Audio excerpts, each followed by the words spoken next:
22 സങ്കീർത്തനം 15 വാക്യം. എന്റെ ശക്തി ഓട്ടുകഷ്ണം പോലെ ഉണങ്ങിയിരിക്കുന്നു.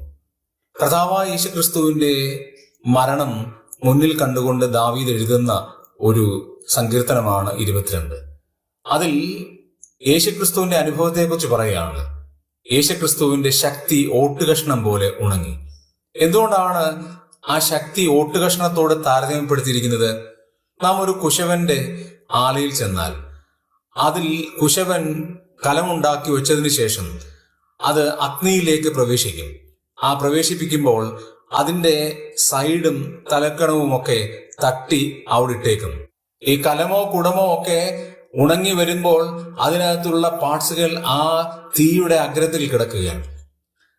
അടുത്ത കലം താൻ വീണ്ടും അഗ്നിയിലേക്ക് പ്രവേശിക്കുമ്പോഴും മുൻപ് തട്ടിയിട്ട അതേ പീസ് അവിടെ തന്നെ കിടക്കുകയാണ്. അങ്ങനെ 5-6 കലങ്ങളോ കുടങ്ങളോ അഗ്നിയിലേക്ക് പോകുമ്പോഴെല്ലാം ആ ഓട്ടുകഷ്ണം അവിടെ തന്നെ കിടക്കുകയാണ്.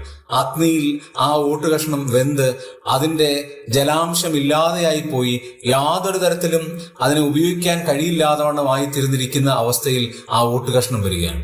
യേശുക്രിസ്തുവിന്റെ ശക്തിയെക്കുറിച്ച് പറഞ്ഞിരിക്കുന്നത് ഓട്ടുകഷ്ണം പോലെ ഉണങ്ങിയിരിക്കുകയാണ്. ശക്തി ക്ഷയിച്ചു പോയിരിക്കുകയാണ്. എന്റെയും നിങ്ങളുടെയും പാപത്തിന് പരിഹാരം വരുത്തുവാൻ കർത്താവിന്റെ ശക്തി ക്ഷയിച്ചു പോകുവാനിടയായി. ആ വലിയ കൃപ ഇന്ന് രാവിലെ ഓർത്തുകൊണ്ട് ഹൃദയംഗമമായി നമുക്ക് ദൈവത്തെ ആരാധിക്കാം.